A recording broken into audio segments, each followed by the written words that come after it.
Ah, best time of the day this. Parents are both out, get to sit down with a cup of tea, clear your head, think about things. Work doesn't start till the afternoon. Shame it only lasts for 5 minutes. It's a great thing, these 0 hour contracts.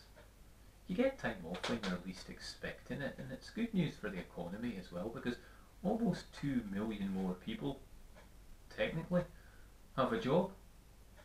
Speaking of the economy, there's been a lot of chatter about that lately. Everybody's concerned with the deficit and how we go about reducing that.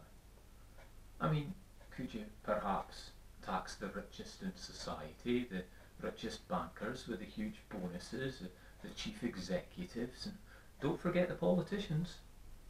Wait, you could do that. Of course you could, but what would be the point? They'd probably just hide their assets in some offshore bank account anyway. Would it no be better to tax folk like me? Folk that are on less than the living wage, even folk that are on the minimum wage. There's far more of us, and we're more likely to pay up because we dinna ken the legal loopholes to get out of it. Of course, you might argue that folk like us struggle as it is, and that we can't afford to pay more taxes. But you're no really looking at the bigger picture there. You see, we're all in this together, part of a big society. And what makes this society, this country, better, what separates it from everyone else is that we have a very clearly defined class system. You've got your upper class at the top, the richest. They're the ones with the huge bonuses and executives of companies. And below that you've got your middle class. They'll no ever be as rich as the upper class, but they get a decent wage, so life's reasonably comfortable. And then you've got your working class, the ones that have to work hard at least 5 days a week just to make ends meet. Now, if you start taxing the rich and giving breaks to the poor, what happens is you get more fluidity between the layers, and folk can move up the classes far more easily. That's just no the way we do things in Britain. No, the way that you get the economy working is you give as much money as you possibly can to the upper echelons, the establishment. Make the 1% as rich as you possibly can, and the pot will eventually overflow and trickle down and benefit everyone. Now, just ignore the fact that that idea has not worked under any regime in any country at any time ever. We are British. We can ignore facts and reason and logic like that.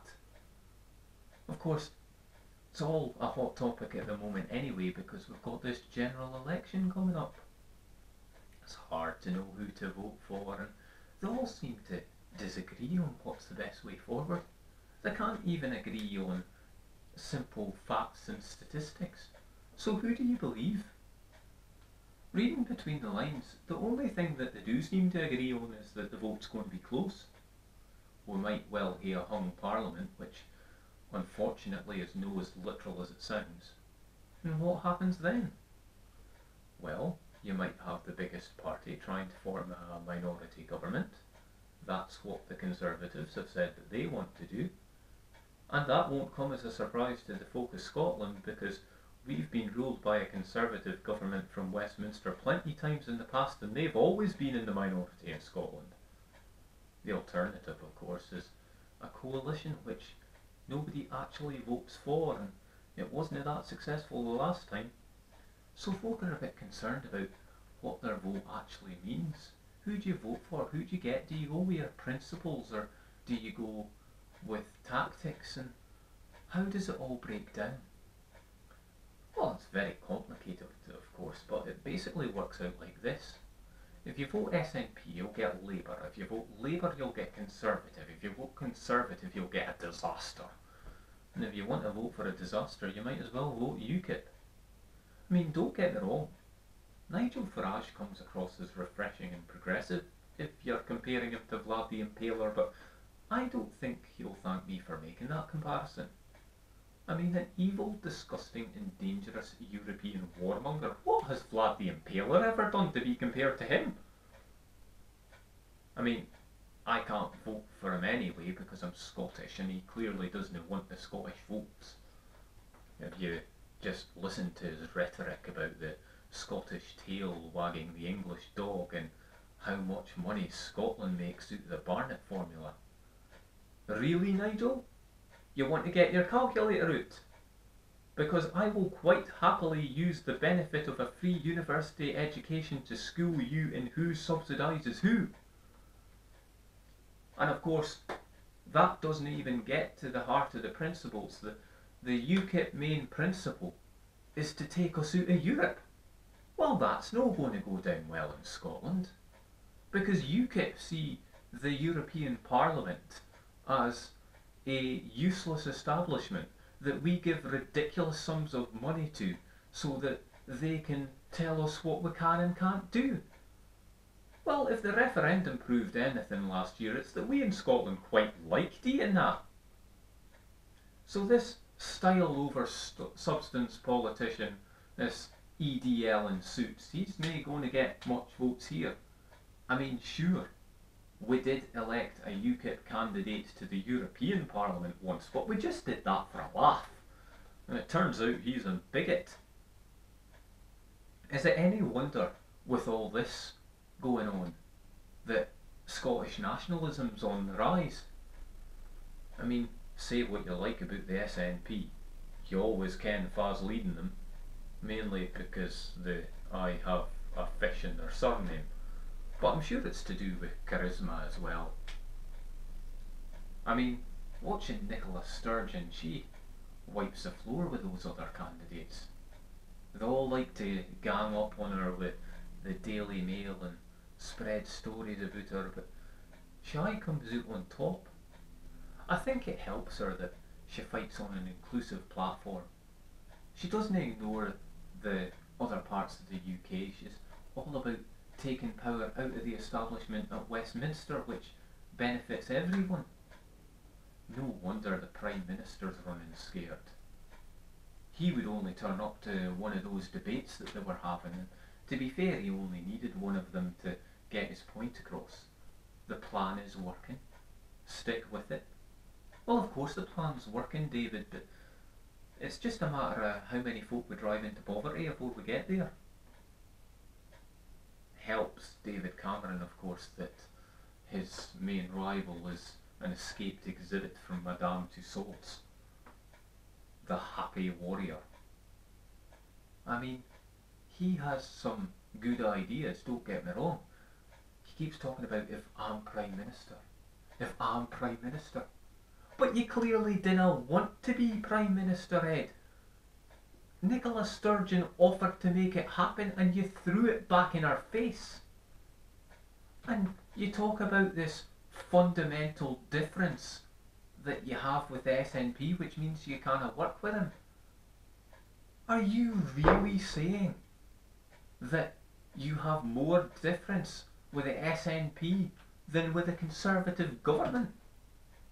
That tells you all you need to know about the establishment at Westminster. That there's only one party on the left of centre in Scotland that didn't support the Yes campaign. I mean, what about, for example, the Greens? They're part of this election, apparently. Pretty sure Natalie Bennett turned up to at least one of those debates. Might have been better off with Patrick Harvey, at least I ken fa he is. And speaking of kenning fa he is, I watched Jim Murphy in 4 hours worth of debates and I'm only just learning to remember his name. There's somebody we're missing out here.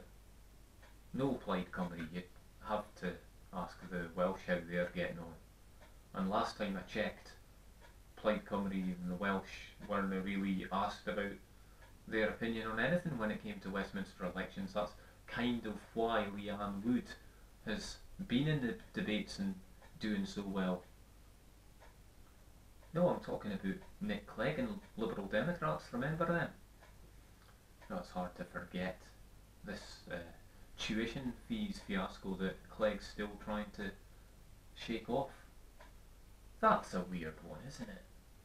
I mean, folk blame him for haying principles and at the last minute bottling it and going with Conservatives. Is that no exactly what the electorate did at the last election?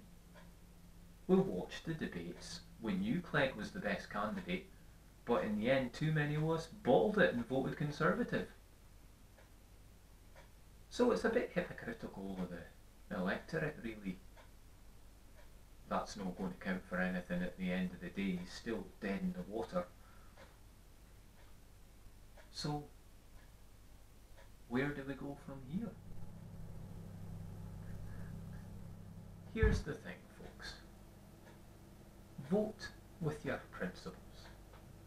All of your principles. No just the ones you're being told to focus on.